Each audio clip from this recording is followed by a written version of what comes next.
Assalamualaikum warahmatullahi wabarakatuh.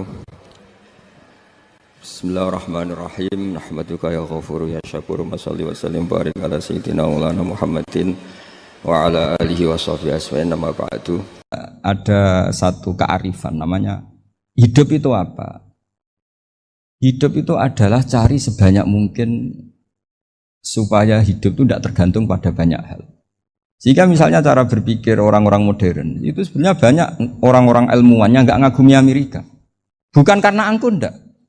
Untuk mempertahankan kebesaran negara sebesar itu, kebutuhan listriknya besar, kebutuhan tentaranya besar, kebutuhan apa? Sementara negara kayak Venezuela atau Swiss kebutuhannya ada banyak. Pertanyaannya, yang tergantung dengan banyak hal sama yang tidak tergantung banyak hal itu pinter mana? Kalau dibalik pertanyaannya gitu, negara-negara maju itu tidak keren kalau dibalik pertanyaannya. Orang yang untuk mempertahankan eksistensinya banyak, butuh banyak hal, dengan yang tidak butuh banyak hal, itu pinter mana? Orang yang bahagianya nunggu jadi dokter, nunggu jadi kiai besar, kiai viral, dengan orang yang bahagia cukup dengan ngopi, itu pinter mana? Tapi kalau dibalik pertanyaannya, orang yang tahunya nikmat hanya kopi, dengan nikmat yang banyak, pinter mana? Makanya Mbah Mun tuh kalau guyon itu lucu. Aku iku sakake ambek wong desa sing mlebu swarga. Saya dulu eskal mlebu swarga kok disakeni. Akhirnya beliau memberi penjelasan. Wong desa iku roe pakanan enak iku mau kopi mbek uduk. Lah swarga iku mau nuruti sing dikarepno. Akhirnya wis mau mangan wis ngopi, nguduk, ngopi wong ora roh pakanan liyane ku ora roh. Nasi mandi ya ora roh, pizza ya ora roh apa-apa. Terus saya bilang, wah lah niku nak nganti selera tentang wanita cantik. Iku juga sederhana. Rontok pesek ya wis cantik, rontok ireng ya wis. Apa bidadarinya seperti itu karena saking enggak pengalamannya. Jadi surga itu kan nuruti apa yang diinginkan. Kira-kira keinginan orang kampung kalau di surga itu apa coba? Makanan apa coba? Ya nak senengnya ketemel gemblong itu. Artinya malaikat lebih suka nangani surganya orang-orang kampung timbang Pak Rektor. Ini sudah ribet ini. Makanan apa saja sudah harus dicoba. Terus kalau di mall tahu orang macam-macam, seleranya macam-macam pasti. Enak mana kalau sampai jadi malaikat pelayan surga? Suka ngelayani orang kampung apa yang orang kota? Orang kampung kan? Jadi ya itu guyon ya, guyon tapi itu menjadi pikiran kita bahwa orang yang banyak kebutuhan itu sebetulnya banyak kebodohannya karena menggantungkan kebahagiaannya dengan banyak hal. Makanya Imam Syafi'i ngendikan istighna itu apa? Al istighna anis sya'labi. Yang dikatakan kecukupan adalah berusaha sebanyak mungkin banyak hal tidak kamu butuhkan. Bukan memenuhi semua kebutuhan kamu karena nafsu kamu ini tidak ada batasnya gitu. Kalau kamu penuhin nggak akan selesai. Itu ada perempuan yang kurang cantik itu minta doa saya, Gus doain suami saya kaya, terus tak guyonin, terus gak minta.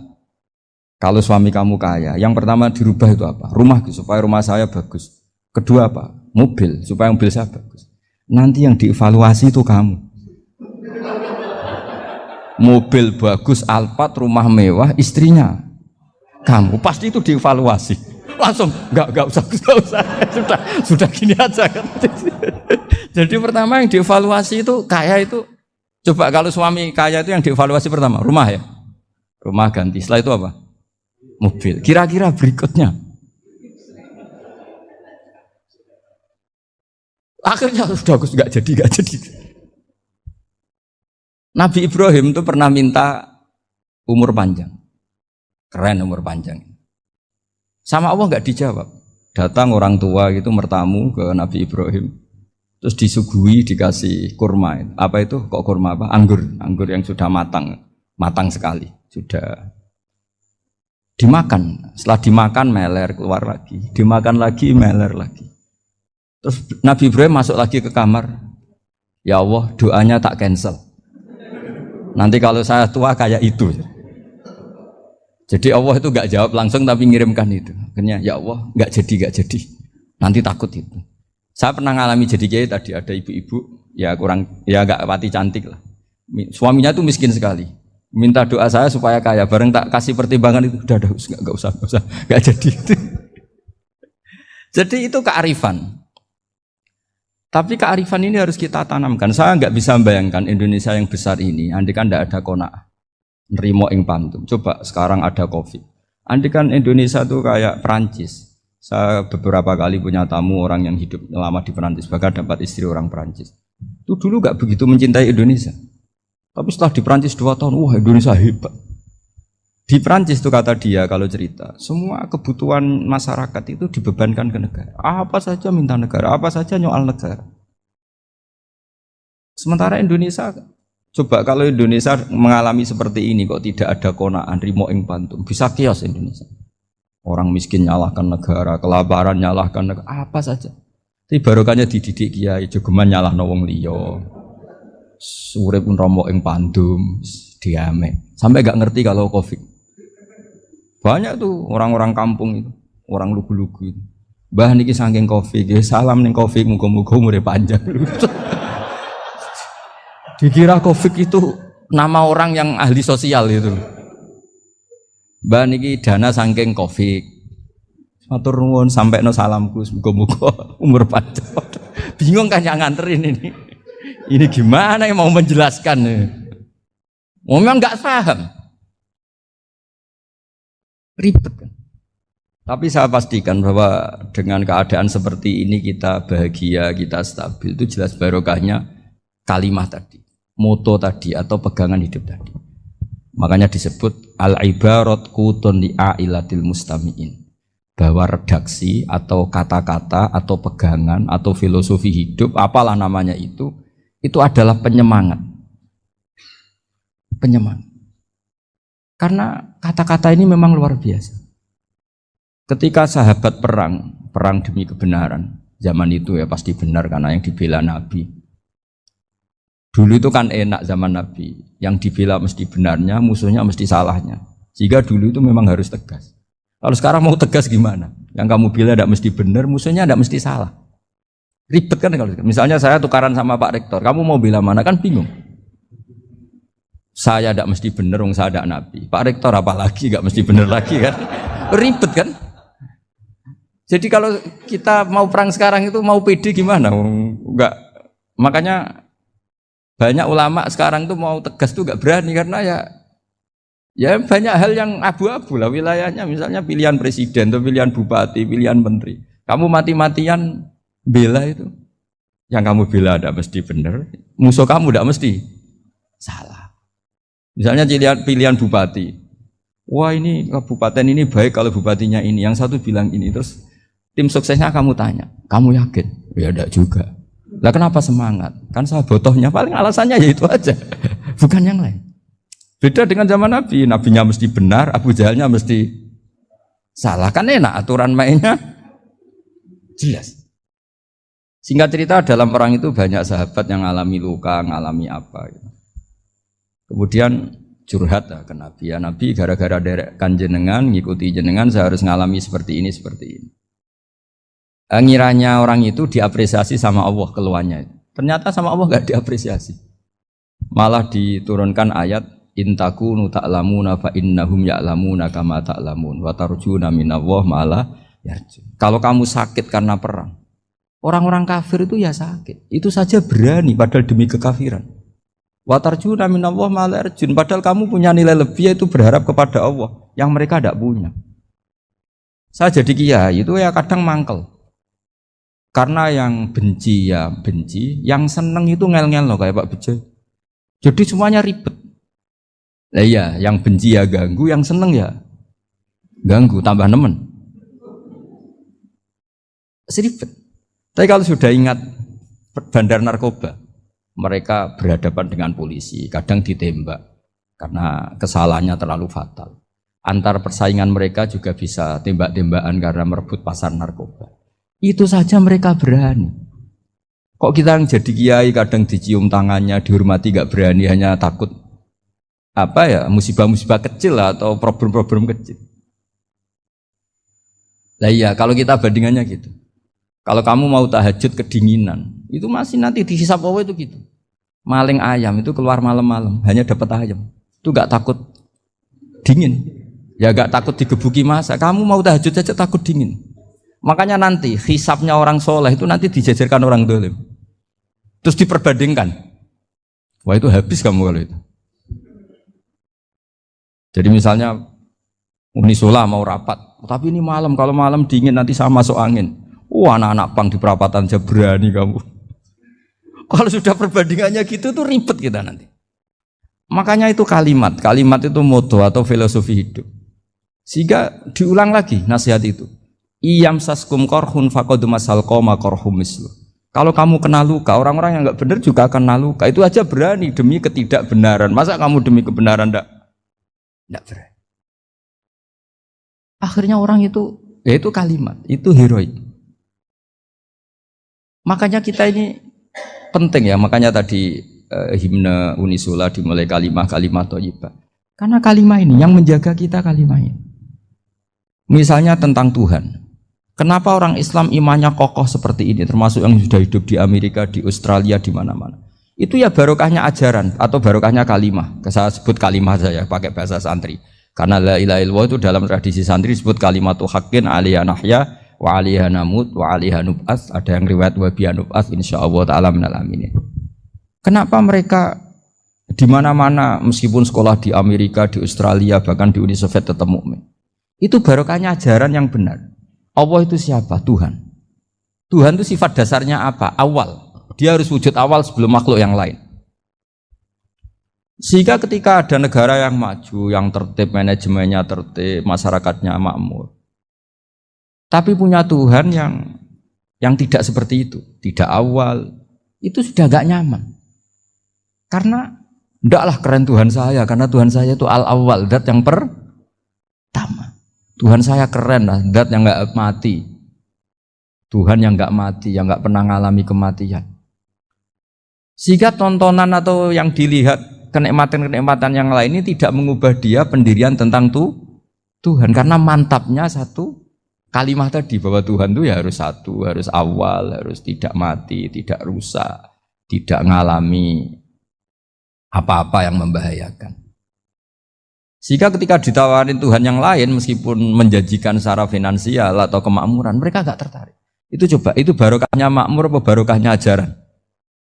Barokahnya ajaran. Sering negara Islam itu kalah makmur dengan mereka, tapi barokahnya ajaran ini tetap apa? Tetap Islam. Makanya Nabi Ibrahim, Nabi yang sukses bikin waja'alaha kalimatam baqiyatan fi. Di antara tugas suci Nabi Ibrahim dan semua Nabi adalah waja'alaha kalimatam baqiyatan fi aqibi. Nabi Ibrahim itu Nabi yang diberi gelar Allah.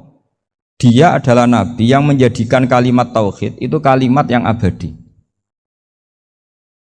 Fi akibih, di anak turunnya, di semua generasinya, baik anak turun karena gen maupun karena pembinaan, karena pendidikan.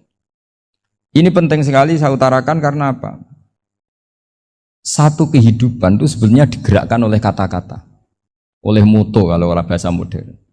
Sehingga banyak ulama mengatakan al-ibarat kutun li'ailatil mustami'in, bahwa redaksi atau moto atau pegangan hidup itu penggerak kehidupan. Sehingga sebetulnya manusia itu digerakkan oleh kalimah-kalimah itu, oleh moto-moto itu, oleh prinsip-prinsip hidup itu. Misalnya orang Palestina itu tiap hari ke pasar gitu. Mereka ke laut gitu. Ditanya, kenapa tidak takut tembak Israel? Jawabannya lucu. Kena tembak ya mati, enggak makan ya mati. Enggak kerja ya mati. Ya sudah, sama-sama mati ya mendingan aktivitas normal. Tapi saya tidak menyarankan itu untuk melawan COVID. Ini cerita saja nanti. Kamu jangan provokator itu, karena ini wilayah sensitif. Jadi banyak orang yang poligami. Kalau ditanya alasannya gitu, istri satu ya cerewet, dua ya cerewet, mendingan 4. Ya banyak ya gitu. Tapi ada yang kebalikan, istri satu cerewet saja hampir jantungan, apalagi 4, tinggal matinya kan gitu. Itu semua yang menggerakkan itu kalimat. Kalimat itu satu pegangan. Banyak orang loh yang nggak ingin jadi rektor tuh banyak loh Pak Bejo. Jangan kira semua dosen ingin jadi rektor. Melihat rektor sibuk rapat mempertahankan reputasi Unisula atau sering pegang kepala. Ngapain repot-repot? Jadi tukang sapu aja dapat gaji, ngopi, rokokan selesai. Bodoh amat jadi rektor, mikir orang banyak. Banyak loh orang yang nggak ingin jadi presiden tuh banyak. Karena ngopi nyaman, gak ada yang ganggu. Mau tidur sampai jam 9 siang juga gak ada yang ganggu. Sehingga mereka melihat pegawai negeri itu gak keren, orang kok diatur jam, disiplin. Itu memang cara Allah membagi rahmat. Mau kamu apakan coba? Cara syukurnya dia seperti itu. Bapak saya dulu tuh sering ngajarin saya, diajak jalan-jalan pagi-pagi. Melihat orang ngopi, makan uduk itu bapak seneng. Kok enak jadi wong awam. Ngene esuk-esuk nyemak bocah kesel kabeh kono enak ngopi rokokan. Bapak kadang iri sama orang awam itu iri. Sudah gitu berharap masuk surga kan enak sudah gitu. Tahu-tahu mati, tidak tahu ke surga apa ke neraka ya tidak tahu. Jadi nah, orang dulu itu orang yang bisa mensederhanakan dunia. Sehingga ya sudah cara bahagia. Makanya saya alhamdulillah saya ini kerjasama sama UII sama beberapa kampus. Memang amdan itu sengaja. Kampus itu ya punya sistem yang nggak bisa mewakili sistem kiai. Kiai juga punya sistem yang nggak terwakili oleh kampus, juga sebaliknya saling melengkapi. Saya sering ketemu rektor UII, rektor kampus-kampus Islam. Mereka cerita, Gus pendidikan pondok harusnya dimodernkan gini-gini. Saya bilang, kalau pondok modern kayak kampus itu nanti saya ketemu Allah tidak bisa jawab. Kenapa Gus? Saya beri contoh gini. Kalau misalnya perempuan perawan lah atau apa saja, pokoknya perempuan mau tanya tentang menstruasi atau haid. Kalau semuanya sistem kampus, dia harus kuliah dulu. Registrasi dulu, kuliah dulu, bayar dulu. Dan dapat jawabannya nunggu mata kuliah pas itu. Bandingkan kalau sistem pondok, saya tuh sering ke pasar sama anak saya dicegat sama ibu-ibu. Gus, anak saya ngalami gini-gini, keluar darah terus menerus, nggak 6 hari tapi 1 bulan penuh. Itu hukumnya apa Gus ya? Nanti saya mau sowan ke jenengan. Nggak usah sowan, di sini aja. Ya sudah, sebelum mengeluarkan darah yang rutin seperti itu biasanya haidnya berapa hari? 6 hari, ya sudah ikut yang 6 hari, yang lainnya istighatsah. Ngoten tok Gus, ya udah ya. Begitu terus di masalah udhiyah. Ya coba kalau semuanya pakai sistem kampus, daftar dulu, bayar dulu. Jadi ini nggak ada jawabannya, nunggu mata kuliah itu. Baru dapat jawaban, itu biasa nggak sholat bertahun-tahun karena belum ada jawaban tentang itu. Nah itu kalau misalnya orang mati, tahunya cara apa memulasara jenazah itu nunggu kuliah dulu, pas mata pelajaran itu dulu, baru menangani orang mati. Berarti orang mati itu tergeledak semua. Tapi kalau kiai kan enggak. Kesini orang mati terbakar, kalau dimandiin malah badannya copot-copot, itu gimana hukumnya? Ini ada orang mati Gus Kendat, ini disolati apa enggak?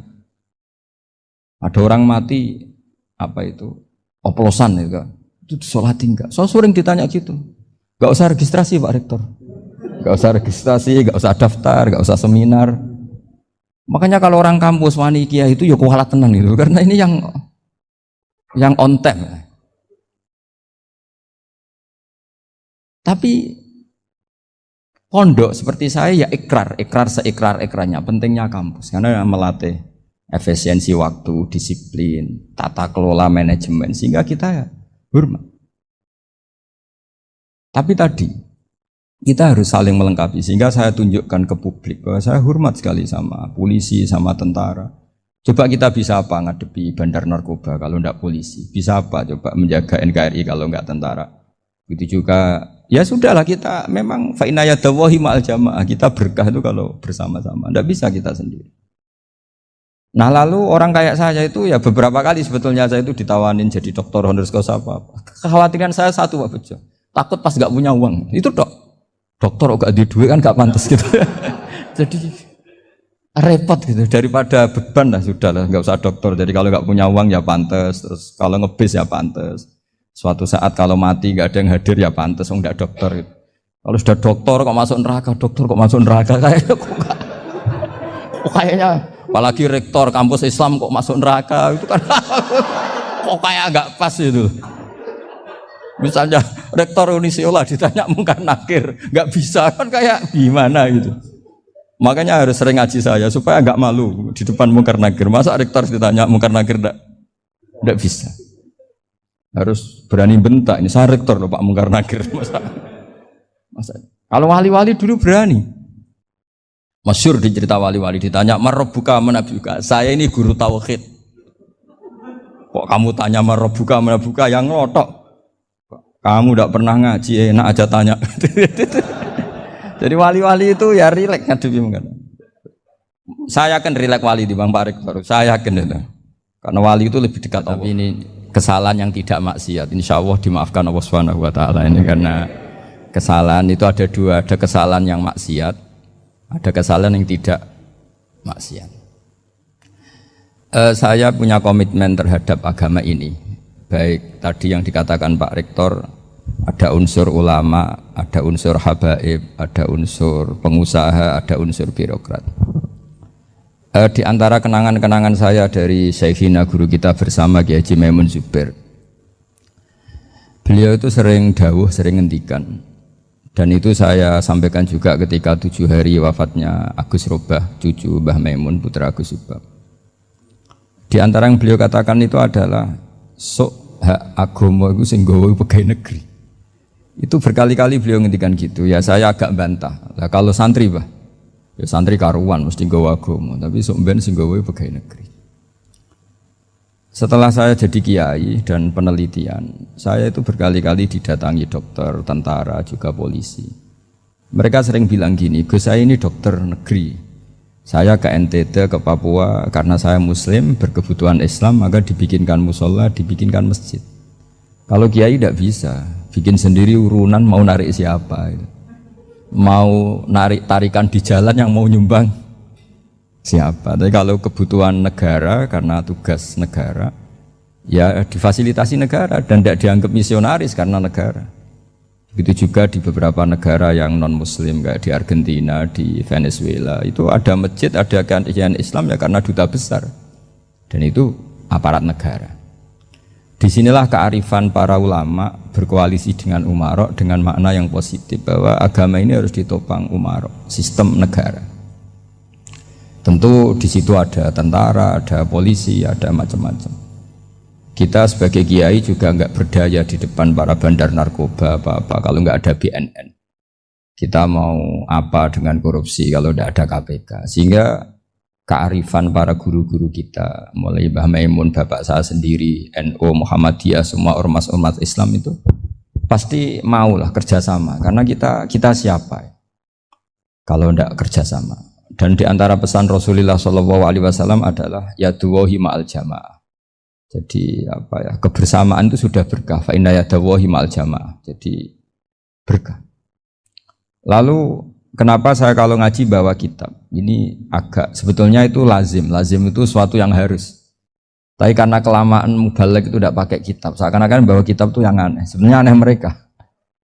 Karena begini logika simpelnya ya. Umat Nabi ini berhak dapat apa coba? Berhak dapat warisan yang paling luhur, paling hebat, paling jernih. Apa itu Quran dan hadis? Pertanyaannya, siapa yang paling punya hak otoritatif untuk menerangkan Quran hadis? Ulama. Ulama yang mana? Ya yang kapabel, yang sudah diakui dunia kayak Imam Ghazali, Imam Bukhari, Imam Syafi'i. Artinya kalau kita tidak pakai materi itu ulama mendapat pikiran kita, bukan mendapat pikiran mereka. Saya ulang lagi, kalau kita tidak pakai materi yang otentik, yang orisinil, umat ini mendapat pikiran kita, bukan pikiran mereka. Maka saya berusaha supaya teman-teman atau semua umat Islam dapat pikiran-pikirannya Imam Ghazali, pikiran-pikiran Imam Bukhari, pikiran-pikiran Abdul Qasim Al-Junaidi, kejernian-kejernian Abu Yazid Al-Bustami. Kejernian itu diantaranya adalah misalnya makalah yang menurut saya itu makalah yang super. Jadi untuk ngadepi krisis karena COVID atau karena apalah. Itu lama dulu sederhana sekali. Beliau-beliau punya rumus yang mungkin jarang didengungkan orang, tapi saya akan kampanye rumus ini. Al-istighna, haqiqatul istighna, itu adalah al-istighna anis syai' labihi. Jadi pemenuhan kebutuhan yang sebenarnya adalah kita berusaha menghindari sebanyak mungkin kebutuhan yang sekunder, yang enggak penting. Bukan memenuhi semua yang kita inginkan. Jadi misalnya begini ya, kalau kita lapar, itu keinginan kita itu makan enak apa asal makan? Tentu jawabannya asal makan yang sehat. Tapi kalau nuruti nafsu kita, makannya yang enak, teman makan ya enak. Terus di warung yang favorit. Ini kan satu kebodohan. Kenapa untuk makan saja butuh definisi sekian banyak? Yang kita harus kecewa, warung favoritnya bisa sudah tutup. Atau kita ke sana harus macet. Ribet. yang benar-benar arif dan bijaksana itu adalah al-istighna anisya. Sesuatu yang tidak mendesak itu jangan jadikan kebutuhan.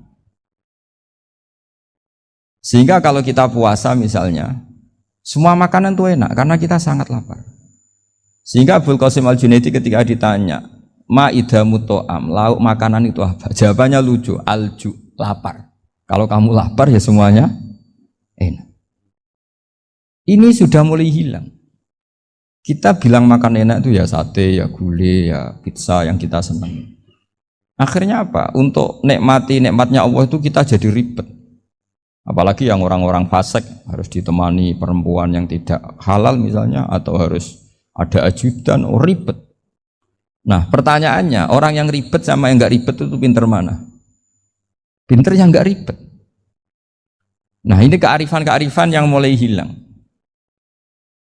Lalu siapa yang bisa mewarisi itu? Ya ulama. Jadi ulama itu cara berpikir sebenarnya simple. Makanya mereka sering kalau tahajud itu, di antara makalah Sayyidina Ali paling terkenal dan yang menjadikan beliau punya derajat yang luar biasa itu adalah kafani izzan antakuna li robban wa kafani fakhron an akuna laka abdan. Ya Allah, saya ini sudah begitu mulia, begitu terhormat dan sangat-sangat terhormat karena yang menjadi Tuhan itu Engkau. Jadi rumus pertama itu karena menjadi Tuhan itu Engkau. Hanya Tuhan yang abadi, Tuhan yang pertama, hanya Tuhan yang al-awwal. Coba ya Allah, kalau saya ini punya Tuhan Fir'aun, punya Tuhan mati jadi tontonan lagi, itu kerennya di mana coba? Andai kan kita punya Tuhan Fir'aun, atau punya Tuhan yang asal usulnya manusia, apapun hebatnya manusia itu, kita punya Tuhan manusia itu.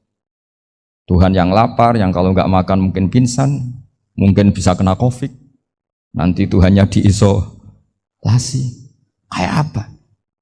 Makanya ketika Tuhan Allah, ya Allah menyindir ketuhanan selain Allah itu, Allah hanya menyindir dengan kalimat sederhana, kana yakulanit to'am, yang kamu tuhankan itu masih makan. Hanya kalau nggak makan ya lemes. Jadi lama-lama ada orang gini, alhamdulillah tadi Tuhan mampir ke saya, kelihatannya lapar, setelah tak kasih makan sehat lagi. Susah nggak punya Tuhan yang seperti itu. Beda dengan Tuhan kita. Tuhan yang nggak butuh makan, nggak butuh minum, al-qayyum, zat yang berdiri sendiri tanpa butuh yang lain, al-awwal. Sebelum ada langit bumi sudah ada Tuhan kita yaitu Allah.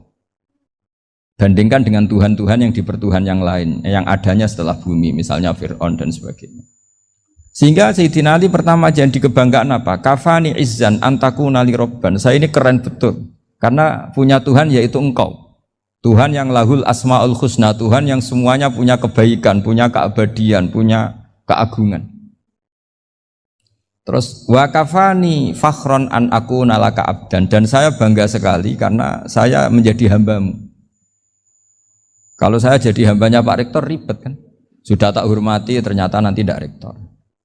Ya kan ribet kan? Terus pokoknya ribet. Jadi budaknya manusia itu ribet. Makanya ada seorang wali datang ke temannya yang jadi presiden atau jadi raja. Datang ke situ karena tidak punya uang, mau minta uang karena temannya raja. Setelah sampai sana ternyata temannya ini karena orang soleh pas berdoa, ya Allah saya minta ini, minta ini, minta ini. Terus si wali tadi pulang. Kenapa kamu pulang? Ternyata dia sama, masih minta-minta kayak saya. Jadi sederhana deh. Sama-sama minta kamu, minta zat yang kamu mintain katanya. Jadi dulu itu orang itu sebegitu dekat dengan Allah. Sehingga si raja ini terus ketemu wali tadi tanya, kenapa kamu menyepelekan saya padahal sekarang saya raja? Terus ditanya sama wali tadi, karena temannya, kalau kamu di padang pasir tidak bisa minum dan harus minum 1 gelas, dengan ongkos kamu harus mengasihkan semua kerajaan kamu demi minuman itu. Pilih mana, minuman apa tetap jadi raja? Ya saya milih bisa minum. Saya tidak raja tetap hidup, tapi kalau nggak minum mati. Bagaimana Anda bangga dengan satu kerajaan sing la yusawi kak samain, yang tidak sama dengan segelas air. Jadi artinya terus mereka melihat jadi raja itu ya biasa, jadi presiden biasa, jadi rektor biasa. Karena mereka biasa berlogika, hakikatul izzah itu ya at-taqarrub ila Allah, yang benar-benar terhormat itu ya dekat dengan Allah. Begitu seterusnya mereka bikin paradok-paradok yang aneh, tapi itu menjadi pelajaran. Bapak saya Ki Nur Salim itu senang baca anekdot Nasiruddin Koja.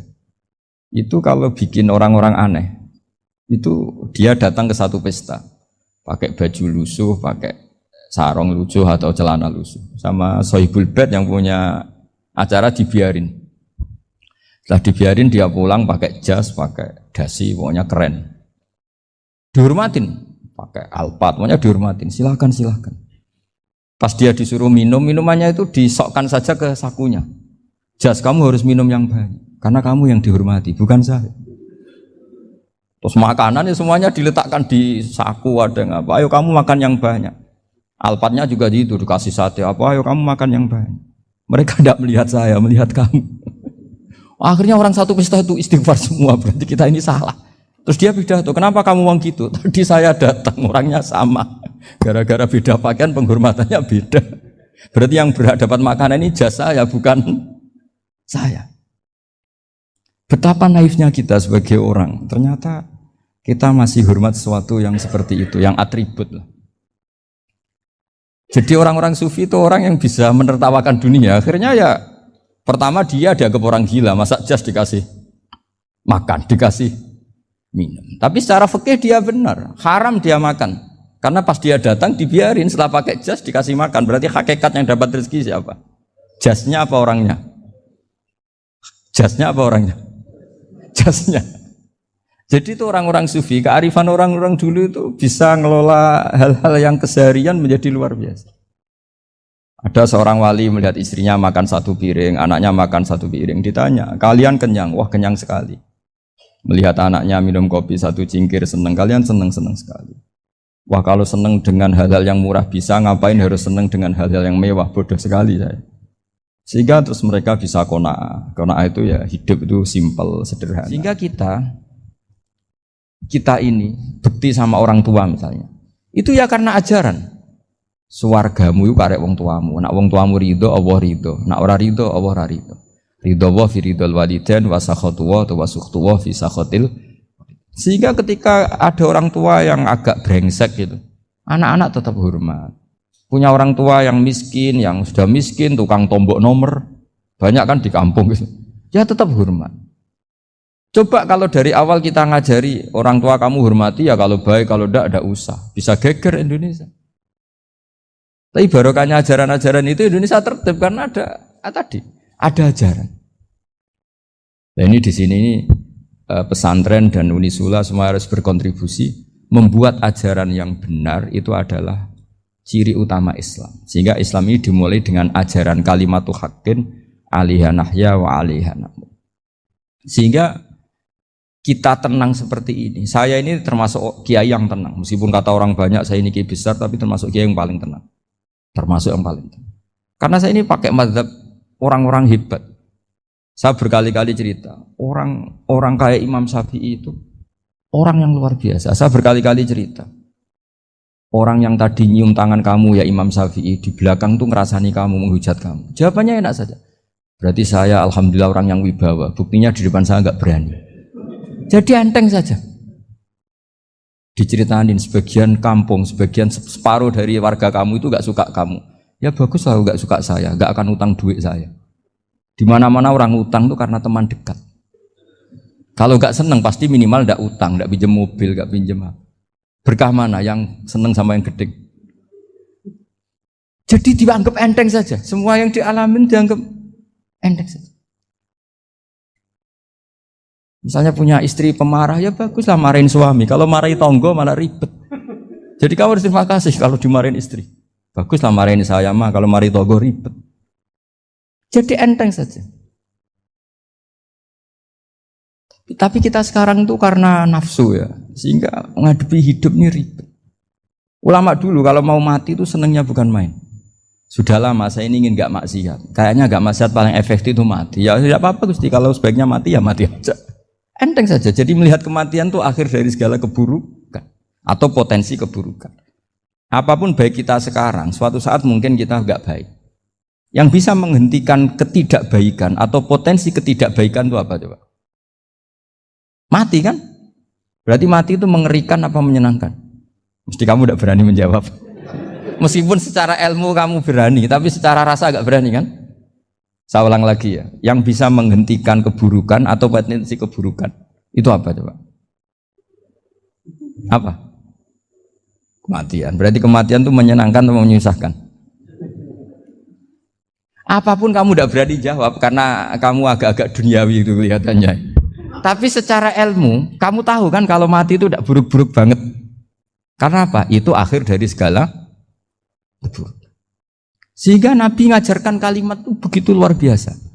Allahumma ahyini maka natil hayatu khairan li wa tawaffani maka natil wafatu khairan li. Nabi melihat dunia itu begitu indah. Ya Allah, kalau saya ini hidup, anggap saja hidup ini ziyadatan li fi kulli khairin, menjadi modal saya menambah segala kebaikan.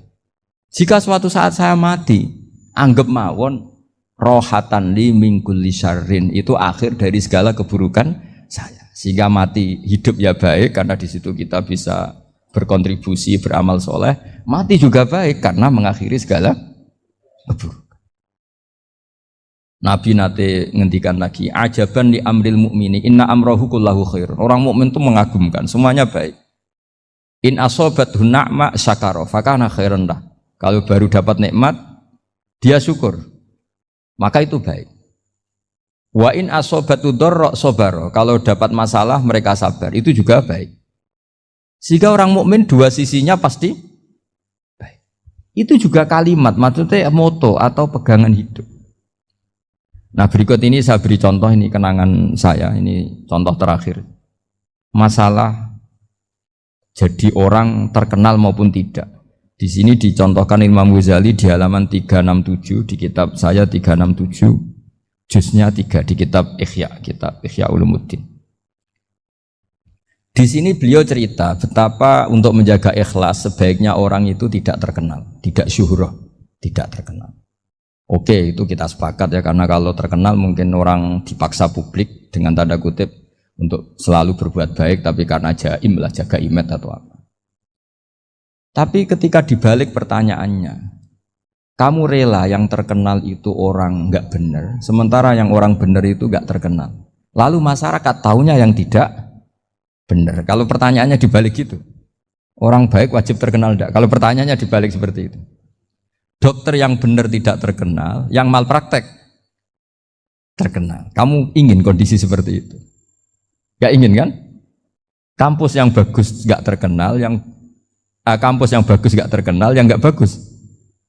Nah, artinya apa? Gara-gara olah kata, olah pikiran, ini logika jadi rubah. Lagi-lagi apa? Jawaban itu ada di kata-kata sebetulnya. Makanya bab-bab seperti ini tidak usahlah kita berdebat, berpolemik. Sebaiknya orang itu humul, menutup diri, apa sebaiknya orang terkenal, itu nggak perlu seperti itu. Sudah terserah Tuhan saja. Makanya saya mulai dulu ngaji sampai sekarang itu ya tidak punya punya ikon tertentu atau punya website tertentu, enggak. Sudah terserah pangeran. Saya juga enggak sok suci materialistik atau enggak, ya enggak mikir saya. Bukan apa-apa ya, karena saya ini kiai, jadi biasa urusannya sama Allah, enggak sama makhluk. Jadi pusing kalau sama sarah-sarahnya makhluk itu pusing. Meskipun rektor kalau nasihati saya pasti tidak saya terima, itu tetap makhluk, itu sudah enggak ngefek kalau saya itu sudah ada itu. Bukan karena saya sombong, ya memang makhluk betul gitu, bukan. Cuma nasibnya bejo aja, tapi makhluk tetap makhluk. Saya beri contoh ya. Ini makalah yang ditulis Imam Ghazali. Ya, i'lam aslahaka Allah anna aslal jah wa intisarus sayyid atau sayyidi wal istihar. Wa huwa mazmum. Balil mahmudu al khumulu illa man saharahu wa ta'ala linasri dini min ghairi takallufi talabi syuhrati minhu. Jadi kalau kamu ingin ibadah kamu selamat, ya kamu jangan terkenal. Tapi resikonya adalah kalau kebaikan itu tidak terkenal, maka agak dikenali. Kalau agak dikenali berarti masyarakat hanya punya percontohan yang tidak baik, karena yang baik tidak terkenal. Jadi itulah ulama-ulama dulu. Jadi apa-apa itu dibanding-bandingkan. Kemudian nanti kelihatan, jawabannya itu kelihatan. Jadi ulama dulu itu biasa ngarang misalnya afatun nikah, sisi negatifnya nikah. harus ngurmat istri, harus macam-macam. Kalau terlantar itu ya dosa. Seperti tadi Pak Marsudi cerita, kalau orang ngapalkan Quran itu takut lupa. Kalau lupa itu jadi dosa. Pertanyaannya, kalau semua orang takut lupa, takut dosa, semua orang nggak hafal Quran karena potongan-potongan lupa. Cara berpikir tidak seperti itu. Kalau berpikir ya namanya hafalan ya inginnya hafal, kan nggak ingin lupa.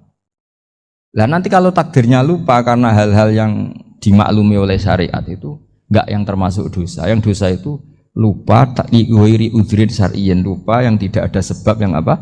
Syar'i. Tapi lupa bawaan EQ-nya tidak bagus, lupa bawaan sering dibentak. Oh itu nggak masalah karena bawaannya orang tertekan itu ya lupa. Coba kamu hafal Quran, terus punya kredit jatuh tempo, pas hari itu aku yakin nggak cerdas sudah. Itu bawaannya orang tertekan itu pasti lupa. Jadi ya saya teruskan ya. Jadi terus ada makalah yang sangat bagus sekali tentang itu. Saya baca ya. Wa yadullu ala dzalika anna Allah azza wa jalla amaral anbiya'a bi idharil amali lil iktida wa khassahum bi mansibin nubuwah. Wala yajuzu ayyudhanna bihim annahum khurrimu afdhalal amalen. Jadi orang yang terlalu mendewa-dewakan khumul itu menutup diri. Oke itu baik karena dengan khumul, dengan menutup diri Anda tidak riya, Anda tidak pamer. Tapi kata Imam Ghazali, kamu juga harus ingat di antara syaratnya Nabi itu harus mengumumkan kalau beliau itu seorang Nabi. Harus memaklumatkan kalau beliau seorang Nabi supaya bisa diikuti. Caranya sholat harus diumumkan sehingga Nabi itu mengatakan harus jamaah. Karena dengan cara jamaah itu bisa shollu kama ra'aitumuni sholli. Coba kalau Nabi sholatnya nggak diperlihatkan, kamu harus sholat yang benar. Caranya gimana ya Rasulullah? Itu rahasia. Bingung nggak kira-kira? Bingung nggak? Ya misalnya amal rahasia selalu lebih baik. Terus ada pertanyaan, Nabi ngendikan kamu sholat yang benar. Caranya gimana Nabi? Ya itu rahasia. Terus gimana coba? Tapi Nabi ngendikan apa? Shollu kama ra'aitumuni usolli. Ya sudah kamu sholat, niru saya sholat. Berarti Nabi sholatnya diperlihatkan apa disembunyikan? Diperlihatkan. Jadi begitu juga saya berkali-kali bilang, orang tahu kalau itu bidan ya berdasar tulisan itu bidan. Tahu kalau itu dokter gigi ya itu dokter gigi. Jangan sampai gara-gara tidak ada tulisan mau beli alat bangunan di dokter gigi, mau periksa gigi di toko bangunan. Gara-gara apa? Nggak ada maklumat. Nah, di sini ulama-ulama selalu memaklumatkan dirinya. Termasuk Imam Ghazali ketika ngarang kitab dinamai Ihya Ulumuddin, bahwa kitab ini bisa menghidupkan ilmu-ilmu agama yang mulai hilang.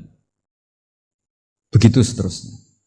Jadi ini ngaji ya. Jadi orang itu harus ngerti ya. Jadi jangan nuruti emosi sendiri atau logika sendiri. Bahwa saya suka humul, ya monggo. Agama Islam menyediakan sarana itu. Uzlah itu ya punya sisi kebaikannya sendiri. Tapi syuhrah terkenal asal tidak nuruti nafsu juga punya sisi kebaikannya sendiri. Setidaknya umat ini punya satu master kebaikan yang mudah diakses. Tapi tadi saya ulang lagi, jangan karena hadun nafsi, jangan karena kepentingan pribadi. Makanya di sini disebutkan wa yadullu ala dzalika ay ala syuhrah anna Allah taala amarul anbiya bi idzharil amal lil iktida. Allah selalu memerintahkan para nabi kalau ngamal kebaikan ya harus dimunculkan supaya bisa ditiru. Yaitu tadi kita tidak bisa bayangkan kan kalau misalnya Nabi menyuruh kamu harus sholat yang benar, kemudian sholatnya Nabi sembunyi. Kalau ditanya, Nabi saya niru siapa? Wah itu rahasia, kamu nggak boleh lihat sholat saya, saat takut tidak ikhlas. Ribet kan? Sehingga jamaah itu statusnya tetap harus. Nah bedanya harus ini ulama berpendapat harus yang apa? Fardu kifayah, tapi fardu itu maknanya harus. Tapi bukan berarti kalau nggak jamaah sholatnya nggak sah, nggak. Tapi statusnya jamaah tetap apa? Nah barokahnya harus ini orang yang baru sholat, sholatnya langsung benar karena ada yang diikutin. Coba kalau mantan dukun baru sholat terus sholat sendiri, itu mesti mirip mantra. Karena dia tidak ada master percontohannya. Tapi barokahnya ada master, orang paling bodoh pun kalau sholat ya benar. Karena standar ada komandonya, ada imamnya. Sehingga Imam Ahmad malah berpikir keras. Syarat sahnya sholat itu harus jamaah. Cara pikirannya Imam Ahmad keras sekali beliau. Jika kalau orang sholat sendiri kok ada orang lain yang maunya berjamaah harus bayar, orang itu harus bayar demi sahnya sholat. Itu madzhabnya Imam Ahmad. Tapi kalau madzhab Syafi'i hanya mengatakan itu fardu kifayah, yang kalau satu komunitas gak mau melakukan semuanya apa? Ya jadi ini sebelum sesi ringan tanya jawab, hanya 2 saja tanyanya, nggak boleh banyak-banyak, nanti nggak pulang-pulang saya. Jadi tak baca lagi biar dapat berkahnya Imam Ghazali. Wa qala qaumun asirru afdalu minal alaniyati. Terus kata sebagian ulama al alaniyah itu afdal minas sirri. Terus diperbandingkan baik yang mana amal dipertontonkan sama anda. Terus kata Imam Ghazali, kalau orang itu bisa jaga tidak riya, maka sebaiknya dipertontonkan karena kebaikan harus yang muncul, bukan yang tidak baik yang muncul. Makanya ketika Unisula memaklumatkan diri sebagai ingin jadi generasi khaira ummah, itu kalau diterjemah itu kan wow, khaira ummah, umat terbaik. Itu kan kayak agak angkuh. Tapi nggak apa-apa, itu nggak apa-apa. Masa kita kampanye Unisula siap degradasi moral, kan ya lucu kan. Masa jualan gitu kan ya lucu. Ya sudah, kita memang ingin mengkhidmati ummah, berbakti dengan umat, membantu supaya jadi generasi khairan apa? Tidak apa-apa, dimaklumatkan supaya dengan itu umat punya sarana. Oh kalau ingin jadi khairan ummah, kuliah di sini. Jangan lalu enggak gitu. Ya sama kita dokter, maklumatkan saja dokter gigi, dokter kandungan, dokter bedah. Sehingga orang kalau mau bedah ya jangan ke dokter kandungan. Jadi barokahnya maklumat ya. Jadi saya mohon sekali ini, saya sendiri sebetulnya orang yang enggak siap terkenal sebetulnya, tapi ya sudah terserah Allah saja. Kalau itu cara Allah menyebar kebaikan, ya monggo. Pokoknya kita tawakal saja sama Allah Subhanahu wa Ta'ala. Pertemuan kemarin kita nerangkan tentang dabaih ya. Ya muntah ya, tentang dabaih. 2 kali saya pertemuan ngisi fikih di sini tentang hewan yang boleh disembelih terus ukurannya hidup itu kayak apa. Kemarin kita cerita hayatun mustaqirrah sama hayatun sing wiru mustaqir. Tapi kali ini saya akan cerita ilmu sosial ya. Kita sebagai umat Islam di Indonesia yang kita semua ahli sunnah wal jamaah mewajibkan amar ma'ruf nahi mungkar. Tapi saya mau cerita sedikit tentang fatwa Imam Ghazali dalam kitab Ihya, dan ini saya bukukan ketika 100 harinya Kiai Haji Maimun Zubair ketika saya diminta ngisi ceramah di acara 100 harinya Mbah Maimun Zubair, guru kita semua. Di antaranya adalah ketika melihat maksiat itu apa seharusnya kita membenci pelakunya atau malah justru menunjukkan simpatik dengan harapan bisa dibina. Ini halaman 20 ya, kalau di buku ini halaman 20. Sudah ketemu ya halaman 20. Di Ihya aslinya di kitab saya juz 2 halaman 225. Kemudian ada Ihya Darul Fiqh ini milik Pak Mustaqim, tadi tak cek halaman 29. Jadi supaya kita amar ma'ruf nahi mungkar itu pakai ukuran yang dipakai ulama. Ya kalau di buku ini halaman 20 ya, kalau di buku ini halaman berapa? 20. Saya beri mukaddimah ya, misalnya gini, ada orang mabuk di jalan, itu dia melakukan kemungkaran, jelas mabuk. Kadang-kadang ibunya itu solihah, keluarganya soleh, ikut majelis taklim. Dia mungkin tersiksa karena keluarganya mabuk, atau mereka keluarga tersiksa anaknya mabuk. Tapi tersiksanya hanya mabuk saja, tapi gara-gara kamu nahi mungkar secara serampangan, kamu tegur, malah dosanya bunuh Anda. Ini namanya apa? Nahi mungkar sing yu'addi ila ma huwa akbahu minhu atau angkaru minhu atau syarrun minhu. Kamu nahi mungkar tapi tanpa perhitungan sehingga melahirkan mungkar yang lebih dahsyat, yaitu pembunuhan. Nah, di antara syarat kewajibannya nahi mungkar itu aturannya jangan yu'addi ila mungkarin sing akbaha minhu atau syarron minhu, jangan sampai mendatangkan kemungkaran yang lebih apa? Buruk.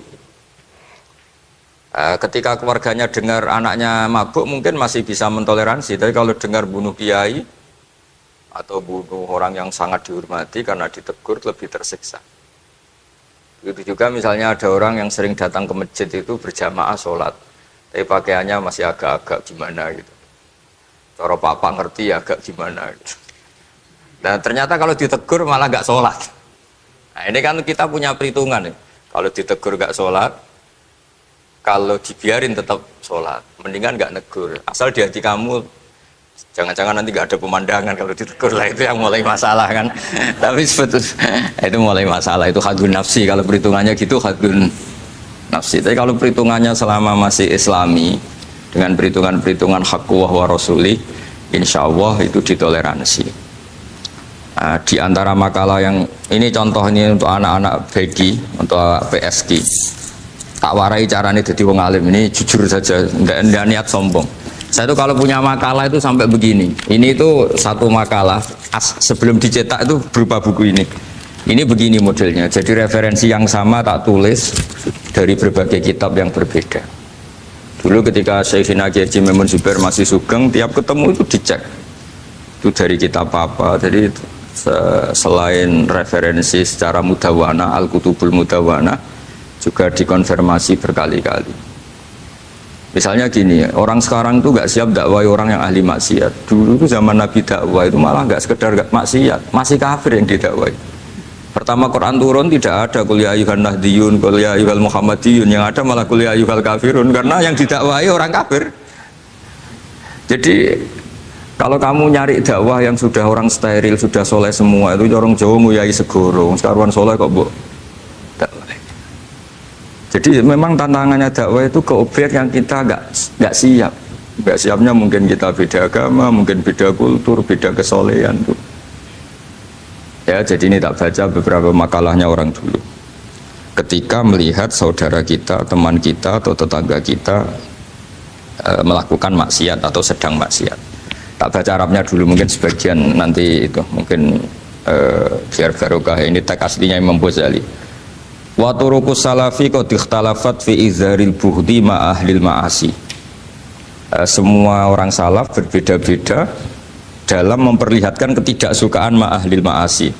Tentu kita semua tidak suka perzinaan, tidak suka mabuk-mabukan, tidak suka togel, tidak suka judi. Terus fa'in kulta, ini yang mulai dialek gitu ya. Fa'in kulta itu andekan ada satu pertanyaan, yaitu yang mulai halaman 20. Fa'aqallu darajati fi izharil bughdi al-hajru wal i'radu wa qat'ur rifqi wal i'anah. Fahal yajibu dzalika hatta ya'siyal abdu bitarkih. Fa'aqulu la yadkhulu dzalika fi dhahiril ilmi tahta taklif wal ijab. Fa inna na'lamu annal ladzina syaribul khamra wa ta'atau al-fawahisha fi zamani Rasulillah sallallahu alaihi wasallam as-sahabah maka yuhjaruna bil kulliyah. Dulu zaman Nabi juga banyak orang-orang yang masih mabuk, masih melakukan hal-hal yang buruk. Tapi mereka yang sedang maksiat atau baru berstatus fasik itu maka yuhjaruna bil kulliyah. Tidak begitu ditinggalkan saja atau asingkan begitu saja. Balkanu munqasimina fihim ila man yakhdhidul qawla alaih. Sebagian sahabat kalau melihat orang yang mabuk yang enggak benar keras. Wa yuzhirul bughdalah, memperlihatkan tidak sukanya. Wa ilaman yu'ridu anhu wa la yata'aradu anhu. Ini milik orang Jawa, ya tidak benci ya tidak suka, pokoknya terus pasif. Semua corong Jawa gak melok-melok ya, itu. Nggak, biar sampean ngerti bahwa perilaku kita sebagai orang Jawa atau orang Timur, orang Indonesia ternyata ada pembenaran di ikhya, meskipun kebetulan kebenaran Anda meskipun kebetulan. Nah kali ini kebetulan yang punya dalil itu maksudnya tak? Sudah kebetulan sekarang dicarikan apa? Dalil kan lumayan kan supaya kelihatan pinter gak Pak Zarkasi gitu. Kalau ini pinter dapat gaji. Jadi pinter ada dua, pinter yang digaji Allah kayak saya, yang digaji negara gak Pak Zarkasi. Maka pasti kaya saya lah, yang gaji lebih kaya. Saya dulu itu sering ngajar di Jogja, ketika boyong di Naruan, di Rembang itu teman-teman saya yang kerja di Jogja itu tanya gini, Pak kok bisa ya, habis gaji tetap di Jogja, pindah di kampung yang gajinya agak jelas. Ya jelas saya, kata saya, kok bisa gajinya Kiai itu surga, gaji kamu paling 2 juta. Terus dia bilang, ya inginnya 2 juta dan surga, rakus gak baik kan. Tapi Allah itu maha luas, masih nggak apa-apa ya, gaji di dunia, gaji di akhirat nggak masalah kan? Jangan insya Allah betul sudah. Artinya gini, ketika melihat kemungkaran ini kan saya bela Mbah Mun, makanya judul ini Al-Intisar lil Madaibi Syekhina, bela Mbah Mun, bela Pak Kuras, bela bapak kita sendiri. Kita tidak pernah punya guru-guru yang melihat kemungkaran itu reaktif. Tapi secara referensi yang reaktif zaman dulu pun ada, wa ilaman yuziru al-bughdalah, ada orang yang memperlihatkan ketidaksukaannya. Ya kita secara referensi itu ya ada kelompok yang seperti itu mulai dulu ya ada. Ada yang tidak ngambil sikap. Nah ini sangat Jawa sekali, wa ilaman yu'ridu anhu wa la yata'radullah. Ya, tapi kamu jangan terus bilang, wah Imam Ghazali berarti NU kultural ya enggak. Imam Ghazali itu ada sebelum bahas Mas Ari, nanti kamu ngait-ngaitkan Imam Ghazali punya KTA NU enggak ya enggak ini. Ya jelas ya, ada yang ngambil sikap apa? Yudhirul bughdo, memperlihatkan ketidaksukaannya, ada yang ngambil sikap yu'ridu anhu wa la yata'arradu lah. Nah ini yang ketiga, ini yang persis Wali Songo ini yang ketiga ini. Wa ilaman yang zuru ilaihi bi'ainir rahmah. Ada orang itu melihat temannya maksiat, saudaranya maksiat, bawaannya malah tambah suka, tambah sayang. Karena itu dianggap sarana menarik simpati, kemudian berharap nanti menjadi baik. Ini yang ketiga, ini yang mungkin paling berat, tapi itu percontohan yang diceritakan wali-wali Songo. Ini jelas ada ya kelompok ketiga. Artinya gini loh, kalau kamu melihat kiai atau sejarah Wali Songo yang empati atau membina orang-orang fasik dengan kasih sayang, kamu jangan langsung bilang ini Islam apa tidak nahi mungkar. Kamu yang kurang ilmu ribet. Ini jelas ada takbirnya. Mulai ini Imam Ghazali loh, Hujjatul Islam. Orang punya gelar Hujjatul Islam. Bukan dokter, bukan profesor, Hujjatul Islam. Sedunia lagi, bukan versi kampus tertentu. Sedunia, diakui sedunia. Ternyata mulai dulu ada orang yang pilihannya apa? Wa ilaman yang zuru ilaihi bi'ainir rahmah. Ada terusannya, wala yu'athirul muqata'ah wa taba'ud. Dan dia tidak ngambil sikap memutus hubungan dengan yang sedang maksiat. Jadi bawaannya malah yang zuru ilaihi bi'ainir rahmah dan tidak muqata'ah. Tapi tentu ya tidak muqata'ahnya karena niat bina ya, bukan koalisi.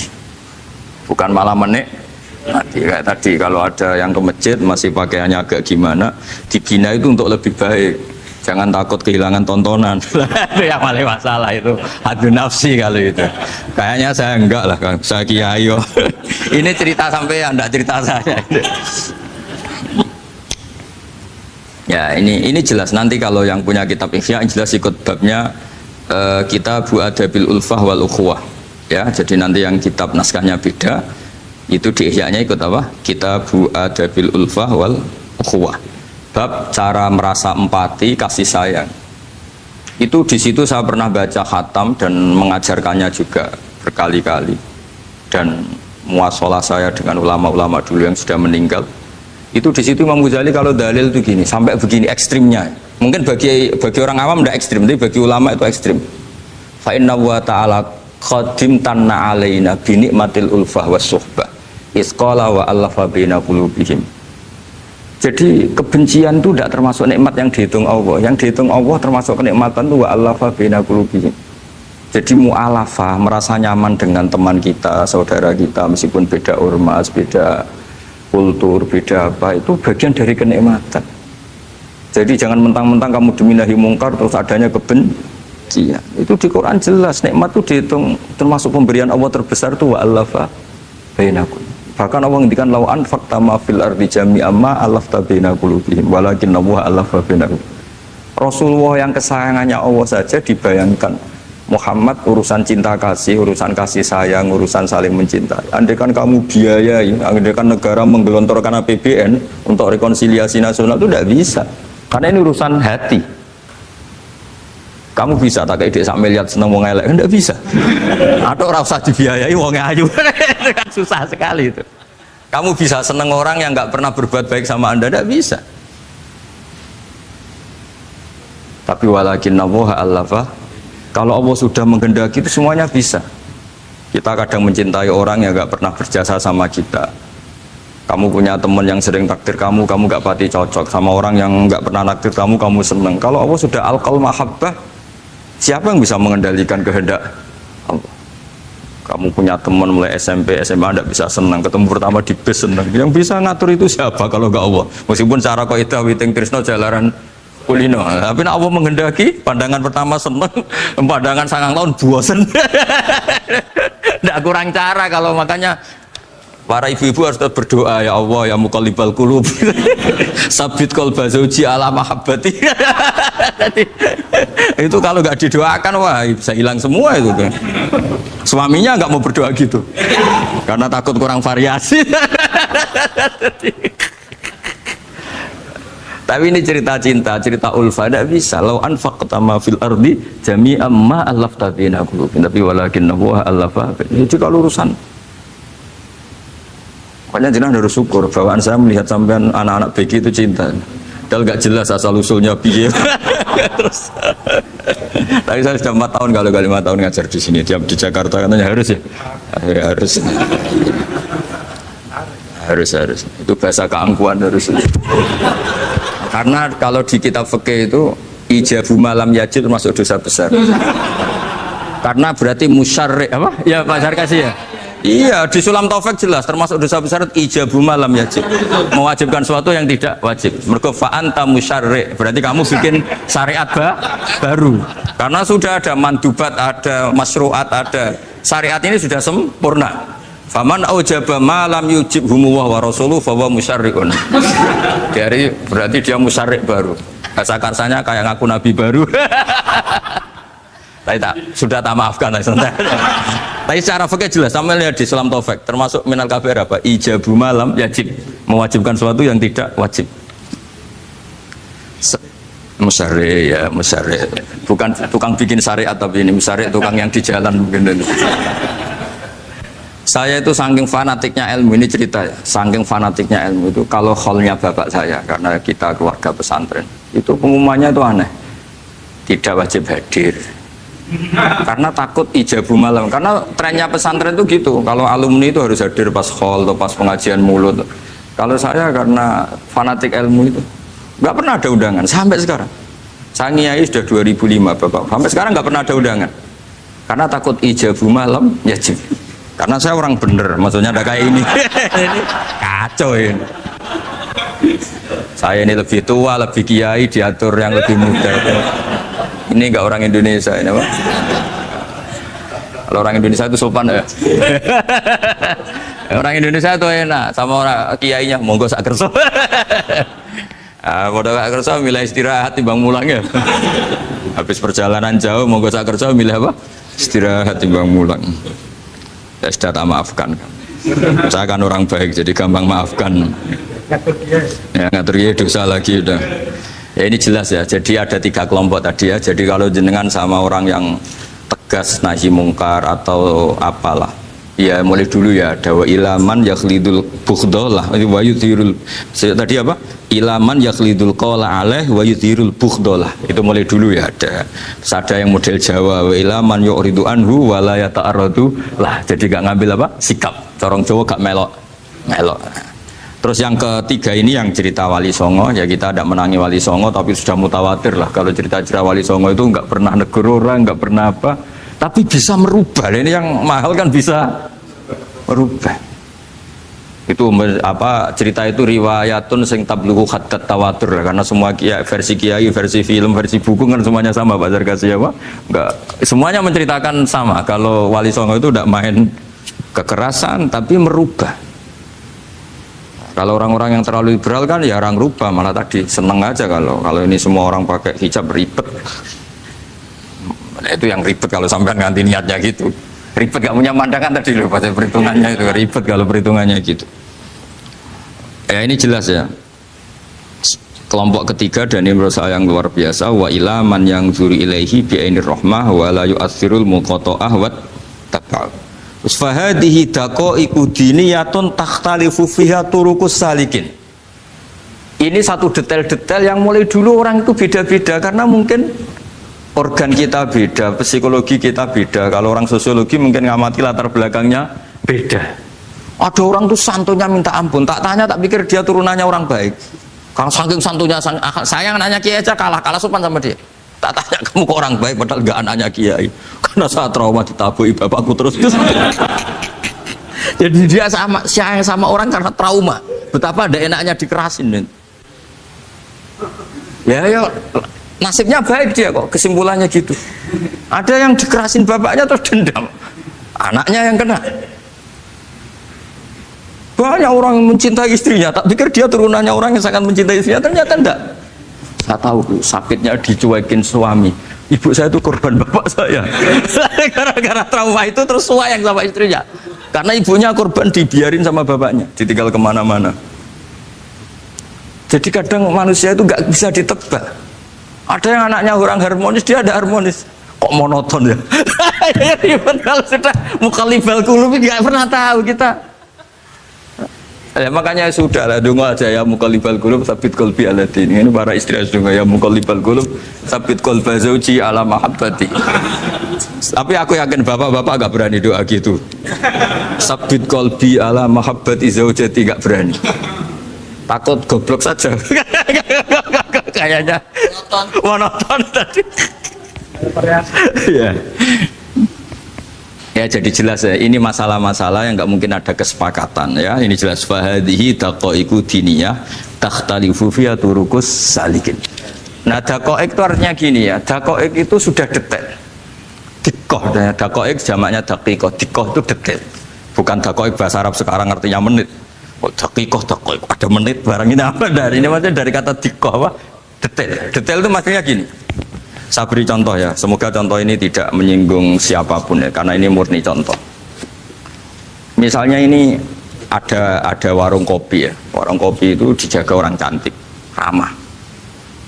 Terus ini itu dijaga orang solihah tapi judes. Sini boleh utang, ini nggak boleh utang. Ini contoh gampang saja, contoh yang awam saja, model goblok saja lah. Kita ngaji model awam saja. Terus kamu orang netral. Masih netral ya tidak soleh-soleh banget, ya tidak fasik-fasik banget. Ya kayak kelas-kelas gini kan nggak soleh-soleh banget, agak ya nggak jelas lah bahasa pasnya itu nggak jelas. Kalau bahasa Qur'annya wa akhiruna atarafu bidunubihim kholatu amalan solihah wa akhara. Delok kiai ya gelem, delok wedok ya gelem.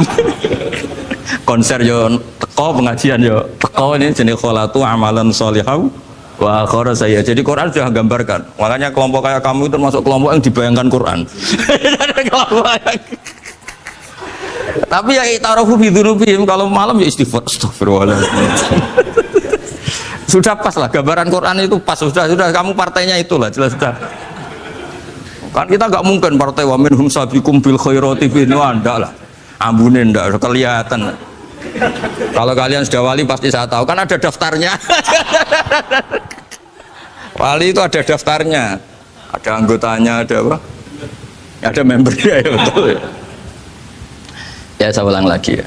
Ini solihah, hanya solihah itu ya solihah lah. Ini misalnya orang ya gitulah. Saya tidak mengatakan sampai nyun sewu orang nakal enggak. Pokoknya ini solihah banget, ini biasa misalnya. Terus tapi ini ramah, sudah ramah boleh utang. Cantiknya sama, kamu jangan bayangkan cantiknya sama. Cantiknya sama atau jeleknya sama. Kemudian ini boleh ngutangi saja, servisnya boleh ngutangi saja. Itu kira-kira kamu marung kemana? Ke sini kan? Yang boleh utang kan? Karena al-insan abdul ihsan. Nah di sini juga sama. Jangan-jangan anak-anak muda itu suka jagungan di gardu di tempat orang nakal karena ada kopi gratis, boleh nyetel tip bebas. Sementara sowan ke orang soleh harus banyak etika, banyak tatanan. Nah, jangan-jangan mereka agak tertarik kita di sini ihsan, merasa dapat baiknya si yang punya rumah, di kita enggak.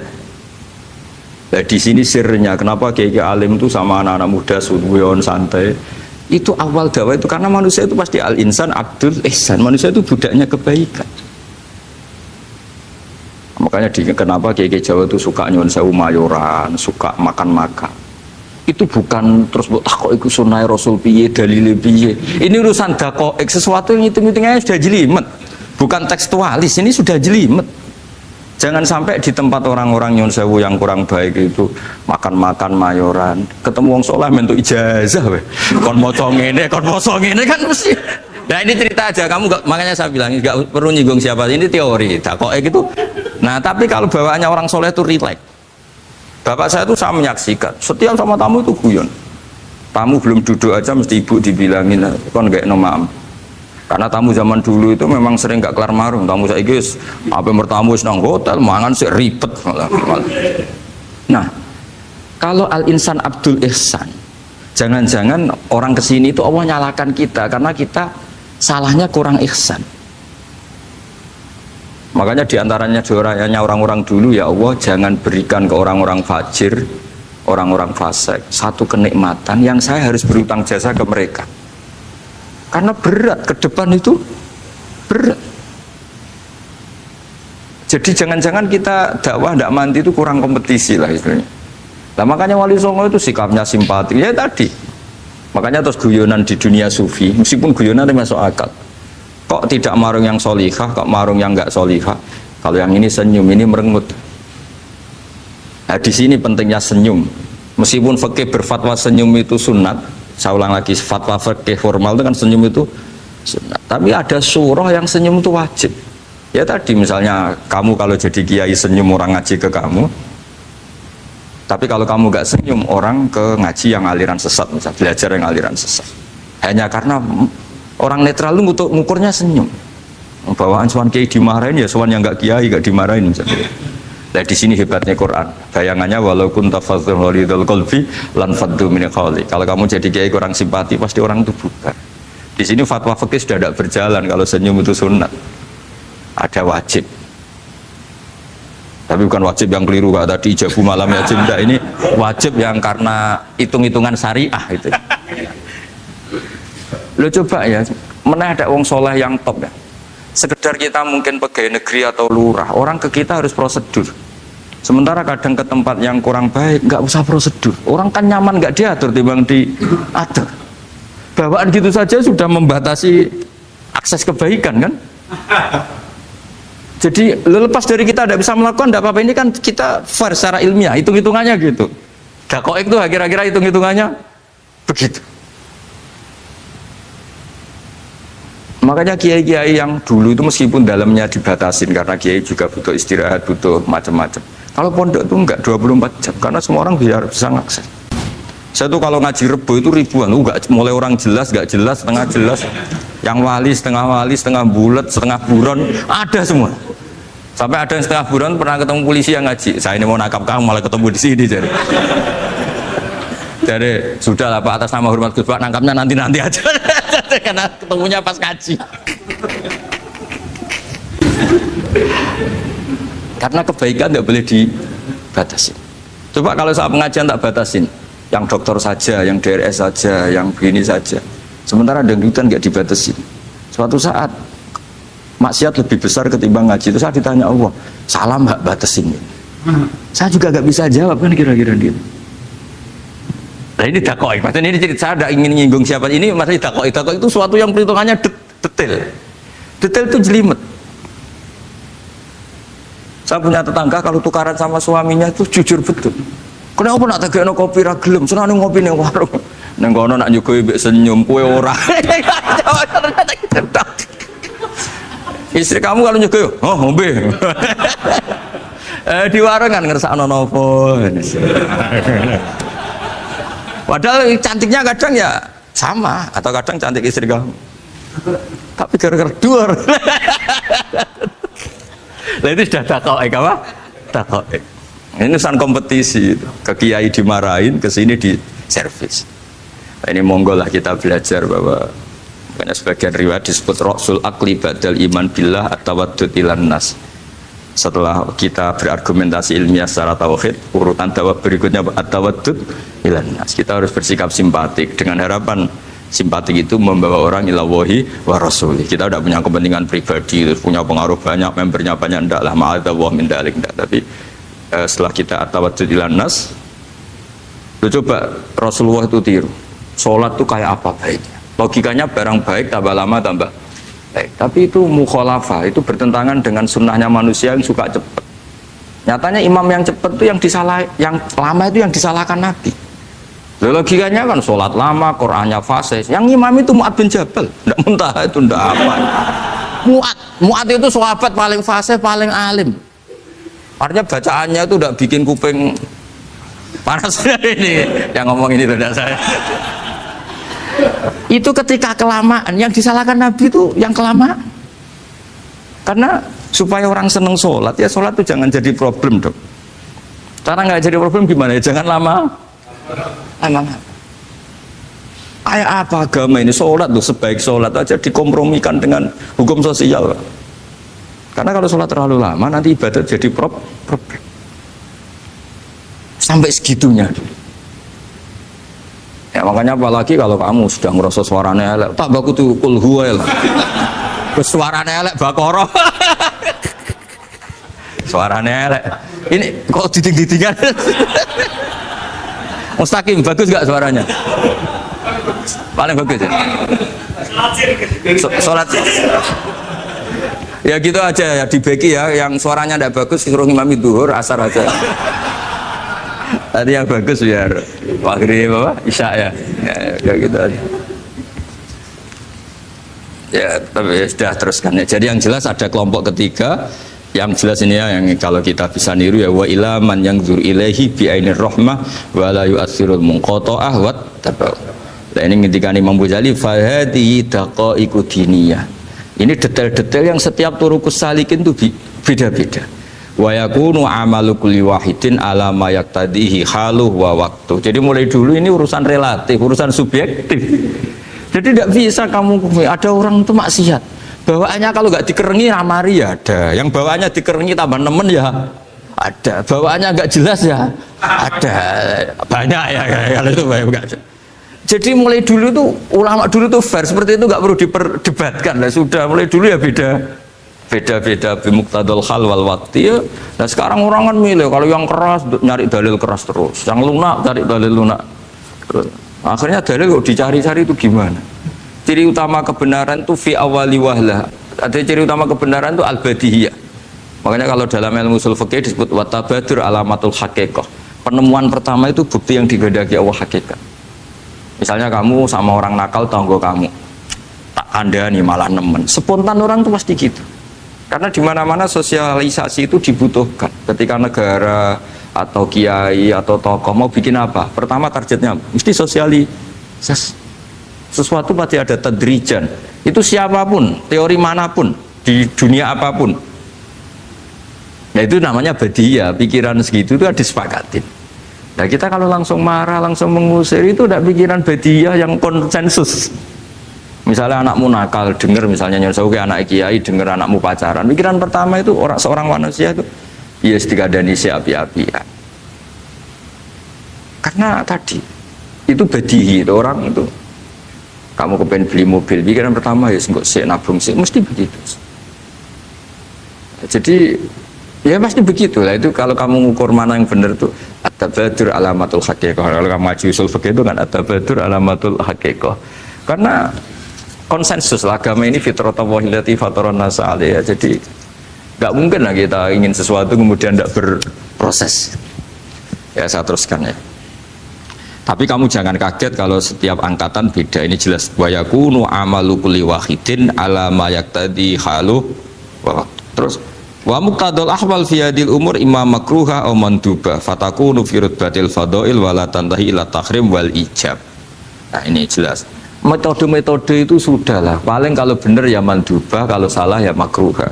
Kamu jangan kalau orang salah metode tahrim enggak bisa. Oh metode itu misalnya gini, ada orang enggak nahi mungkar. Wah ini haram, kiai kok tidak punya kepedulian tidak nahi mungkar, ya jangan gitu, itu urusan manhat. Manhat itu tidak bisa berstatus tahrim atau ijab karena ini fleksibel bimuqtadul hal wal waqti.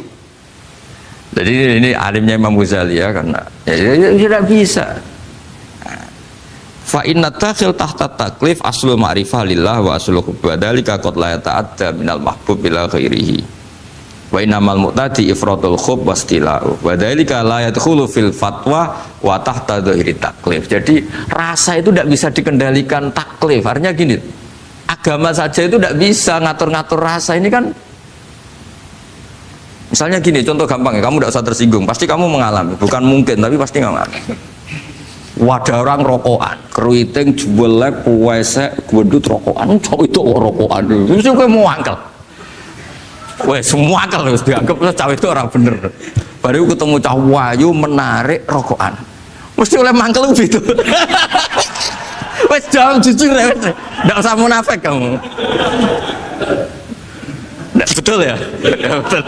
Jadi itu nggak bisa terus. Misalnya wong tuamu pesen gini, cung, kejogeman pacaran mbek cawe itu sing rokokan. Jebule sing rokokan wae cuantik wong sopan pisan. Yo rokokan tapi sopan. Terus kayak mesti ibu ngono. Larangan kok ngono gitu. Tapi misalnya si rokokan welek gedut keruiting. Wes lungguhe nyigrek, bener ibu ora oleh ternyata pembenaran Anda ini butuh fakta yang lain gitu loh. Ya iku elek mbek ayu gitu Mas. Lu kayak ngandel gak? Makanya guyonan yang kiai-kiai kan gitu. Pak Kaji, anak sampean tombok innalillah. Tapi menang. Itu ya guyonan, tapi menurut saya itu betapa manusia itu mudah diombang-ambingkan nih. Masyhur tuh guyonan di kiai-kiai itu.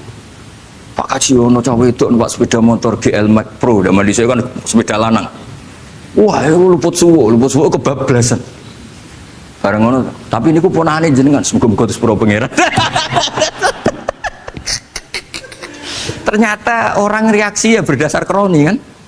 Kalau yang maksiat orang lain yang tidak hubungan dengan kita, ganti lanat pangeran gitu. Setelah dikasih tahu ini ponakane jenengan. Moga-moga terus pura pangeran. Jangan-jangan kita juga gitu loh. Dengar orang yang maksiat di tempat-tempat maksiat langsung buenci. Tapi bareng dikabari, ini ku koncone jenengan sing nate nyervit berarti si jenengan raktir. Semoga itu bareng itu reaksinya. Karena al-insan Abdul Ihsan. Jadi ini bukan fatwa yang mengikat, ndak. Nanti takut ijabu malam yajib tadi. Tapi ini kita ngomong ilmiah, kita ngendikan ilmu berdasar yang difatwakan Imam Ghazali di kitab apa? Ikhya. Jadi ini pernah tak baca di depan 100 ulama di pas 100 harinya, mungkin lebih ribuan mungkin yang datang pas acara itu. Dan itu dilegitimasi. Jadi ini mutafak lah. Karena saya tidak ngomong mingki bali nafsi, tapi berdasar teks yang ada di Ihya. Soal nanti misalnya kita salah di interpretasi atau salah di perilaku, yaitu normal kita sebagai manusia. Tapi saya pastikan kitab ini orisinil, bahwa mulai dulu menanggapi kemaksiatan kemungkaran itu terjadi 3 kelompok. Tapi semuanya tentu ingin merubah. Saya pastikan yang yahlidul qola juga ada karena kebencian pribadi, yang lunak juga bukan karena menikmati lah. Yang ribet kita ini kan lunak karena ini kalau yang cantik ke masjid sudah Islami, wah nggak ada pemandangan lah, itu ya ribet. Jadi gayanya halus tapi banyak kepentingan.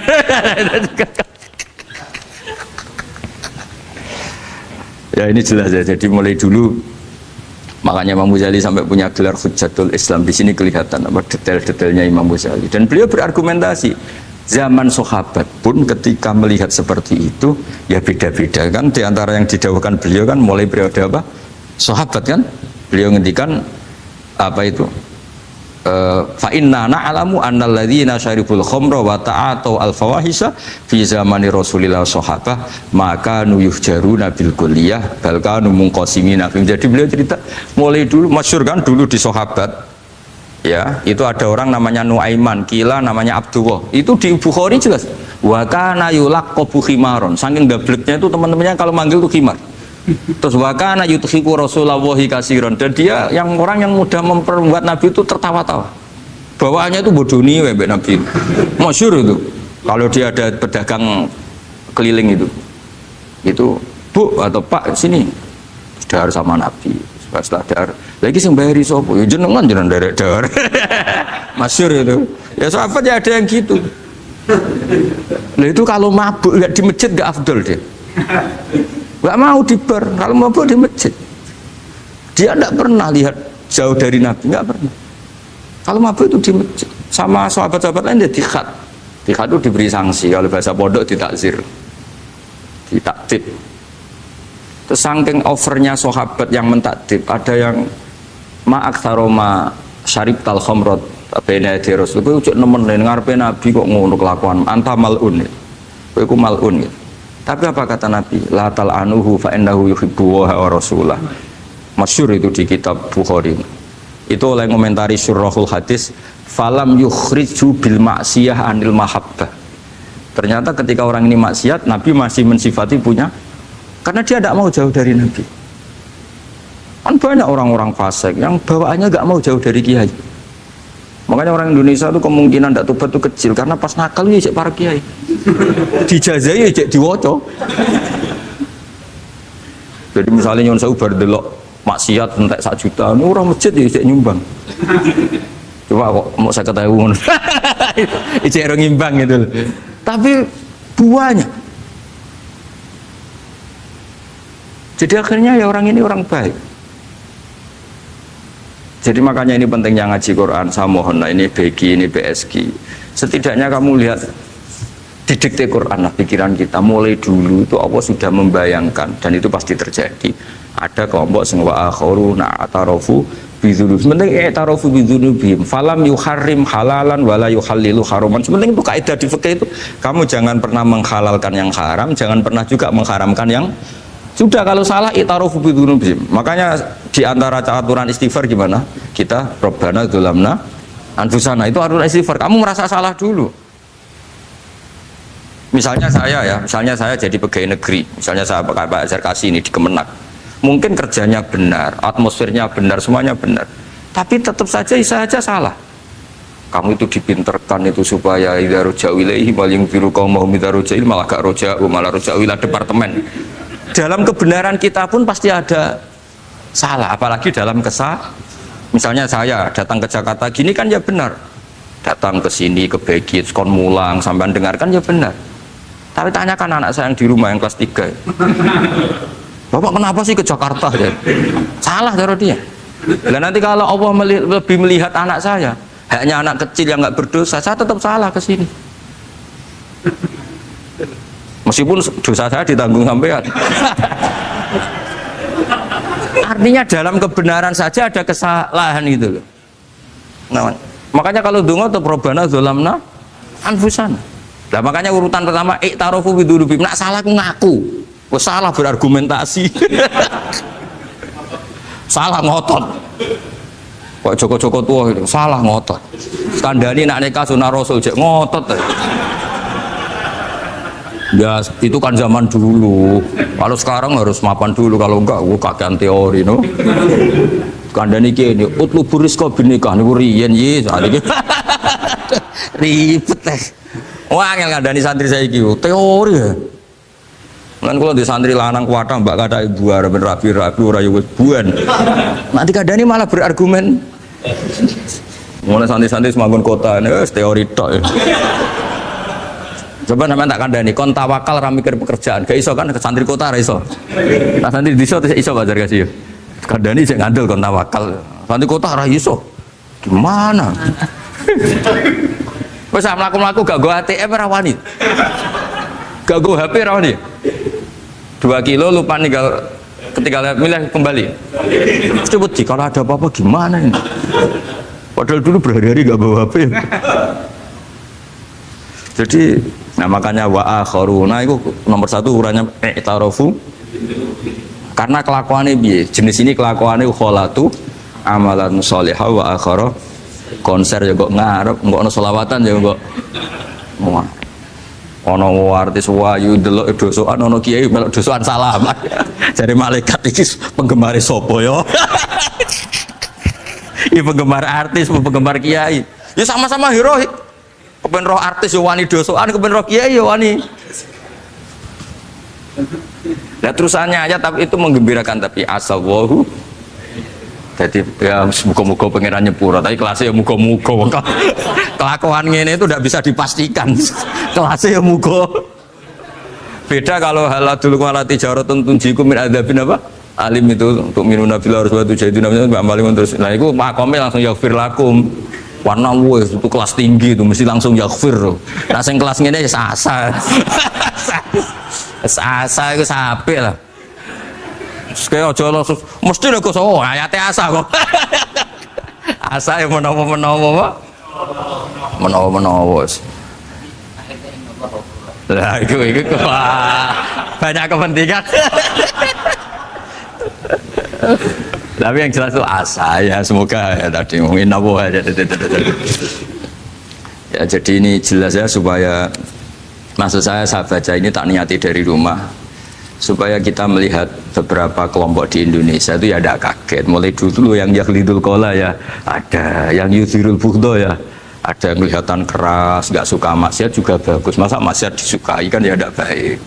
Yang nggak jelas kayak orang Jawa, nggak melok-melok ya mulai dulu ya. Ada. Makanya ini jenengan harus matur nuwun sama saya. Karena perilaku kebetulan yang ternyata punya dalil. Alhamdulillah. Jadi nanti kalau setelah ini terus, wah ada dalilnya. Di Ihya. Halaman berapa? Pokoknya kata Gus Pak ada. Ya, jadi ini terusan ketiga ini yang semoga kita bisa niru ya. Karena itu cerita Wali Songo versi kiai, versi film, versi buku semuanya sama. Tambah melihat maksiat, tambah tertantang kasih sayangnya sehingga terus sampai bina kayak gitu ya. Versi film saja yang kamu tahu mungkin versi film. Itu gambarannya Wali Songo itu masya Allah, sabarnya, teladannya. Itu semuanya masya Allah. Darani wudhuwe raup, darani syahadatnya sekatan. Soalnya darani jimat kalimat soto, jimat syahadat itu maksudnya itu. Wong itu kudu de merah delimo itu dalimo. Dalimo ya tauhid. Itu kata Mbah Mun itu orang dulu malah gua golek merah delimo akeh, aduh ribet. Merah delimo itu maksudnya dalima. Orang itu harus berpegangan dalam surat Ikhlas tuh. Qul huwallahu ahad, Allahus somad, lam yalid walam yulad, walam yakul lahu kufuwan ahad. Itu kan diakhiri dal sampai 5. Dal-dal yang di kulhu itu yang di akhir-akhir itu kan 5. Maksudnya itu saiki urung iso liyane lah sementing itu dalima. Maksudnya tauhid ini benar dulu, apa? Tauhid ini benar dulu. Dan itu telaten datangi tempat maksiat. Ini kayak gambaran di film-film gitu.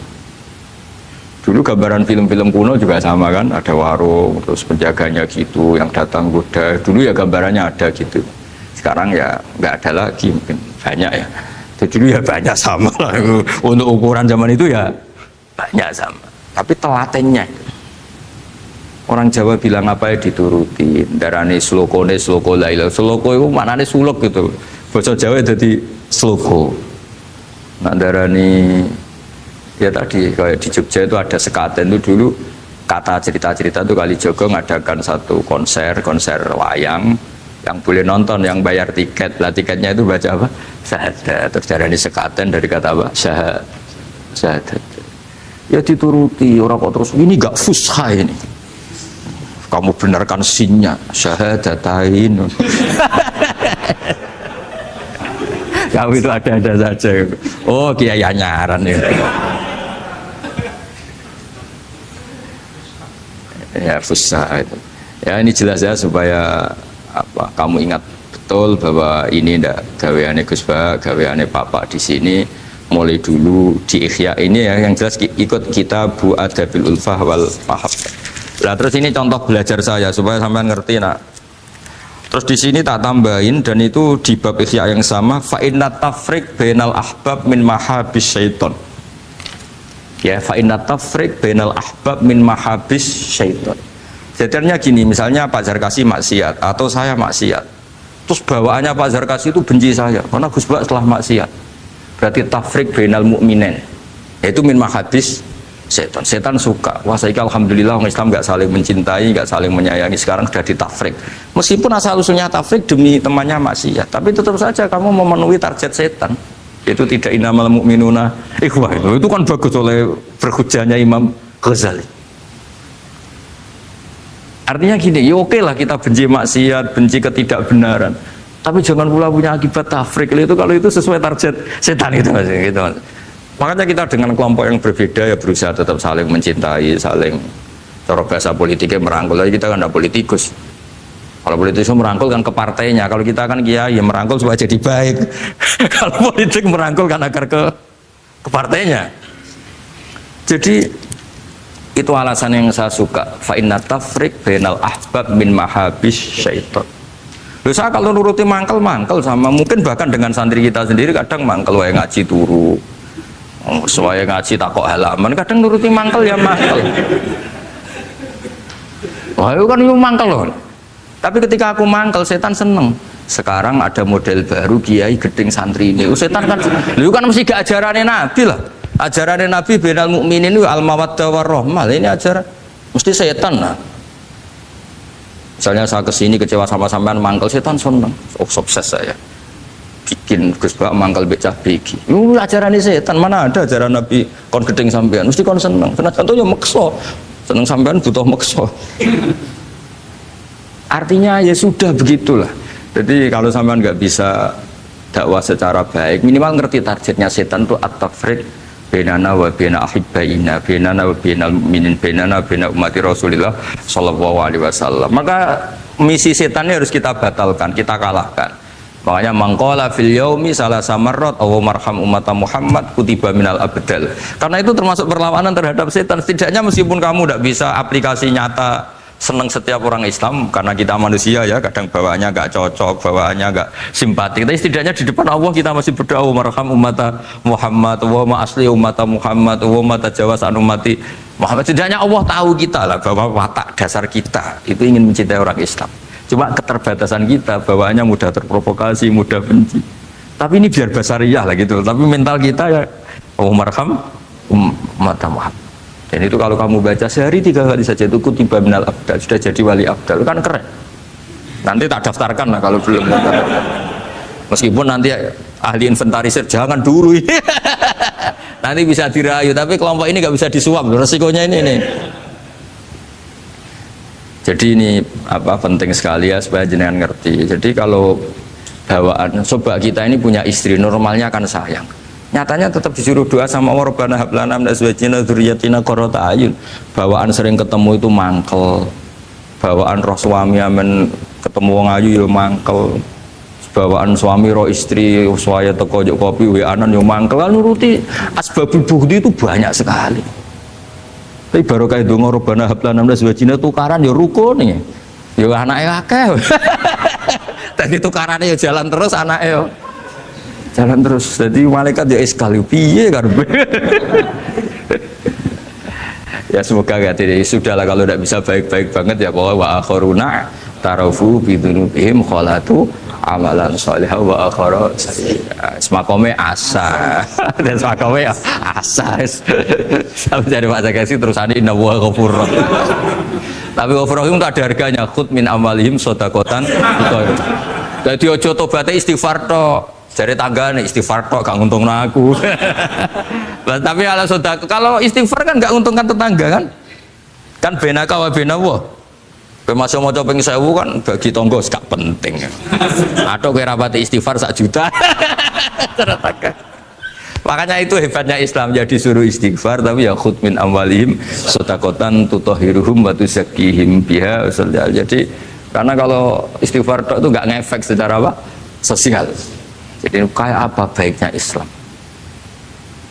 Saya ingin di sini pondok Quran ayat-ayat gini itu sudah mutsabih fil qalb subhanallah man ahsanu minallahi sifat. Jadi kita gerakan kita ya Qurani, perilaku kita, pikiran kita seperti sifat Rasulullah itu kana khuluquhul Quran wa shimatuhul ghufran. Kayak apa? Kitab-kitab madaih dulu kayak kitab tiba muji Nabi wa kana khuluquhul Quran wa shimatuhul ghufran. Nabi itu akhlaknya Quran wa shimatul ghufran. Bawaannya kalau melihat orang salah itu memaafkan. Oh kalau Bazar kasih salah di SP. PNS SP terus. Kalau pondok keamanan takzir ya. Kalau di sini istilahnya apa? Apa kalau di Gontor apa? Kalau orang salah diberi ikop. Wah, keras lagi. Kalau di Saudara Sarang itu ya takzir ya. Kalau bahasa halusnya takdib sebenarnya ya. Tapi benar diikop. Sadis.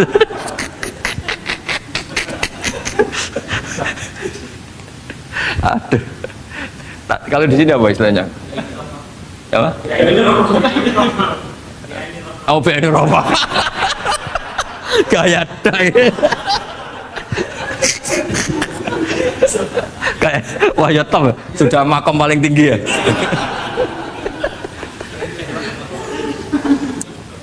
Ya tolong itu diajarkan ke teman-teman ya yang tadi. Kalau yang nggak punya kitabnya Ihya itu aja di copy, disosialisasi supaya manhaj kita berdakwah itu jelas. Mulai terus ilmiah kita juga jelas, jadi nggak mangkel sama yang keras mulai dulu ya ada, nggak mangkel sama yang nggak jelas mulai dulu juga ada. Terus yang BNI Rahmah juga ada. Kamu tinggal milih partai mana aja. Kalau watak dasar kamu sudah temperamental, wah ini yang pas. Tapi kalau watak kamu dari dulu gak jelas, ini aja yang yuridu anu. Ya, tapi apapun itu kan ada ilmiahnya Pak Sarkasi ya, butuh kita ini ada ilmiah.